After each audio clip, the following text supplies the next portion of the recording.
Greek Stoic philosopher Chrysippus said, "Death is the separation of soul from body," meaning death actually has always had its own value, virtue, significance, worth, meaning, and importance, not only in the world, but also in the determination of all men's lives, their characters and actions, and ultimately influencing their behaviors and motivation and intention in one way or another. That is key.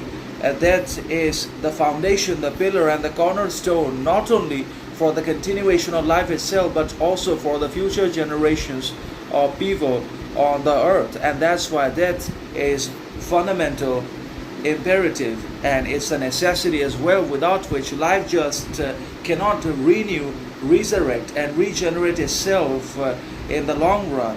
And life will also feel very stuck, and we will also be trapped in a cycle of suffering, pain, sorrow, alongside tragedy, despair, disorientation, misery, unhappiness, if there is no end to our lives that we basically are living at the moment, which is more tragic than ever before because of the introduction of modern society and modern media and technology into it. And that's why there has to be an end to all of this, and only death can bring an end to not only our sufferings, sorrows, pains, alongside our tragedies, miseries, unhappiness, but also to all of our cravings, desires, wants for external validation, attention, approval, and also for materialistic possessions, properties, money, etc.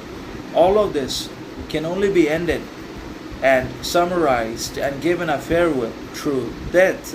And that is also the epitome of the direct separation of the materialistic, limited, and finite physical body that we all have and that we're all able to enjoy throughout our lives, and which is also essential and indispensable for keeping us alive. Now, that, as I mentioned earlier, is the epitome and the embodiment of the separation and the isolation of the physical, limited body from the soul, which is eternal, immortal, and imperishable under all circumstances and situations. So the soul basically detaches and disconnects itself from the physical, finite, and relative body upon death, or upon the completion of the process of dying. So that's how it works.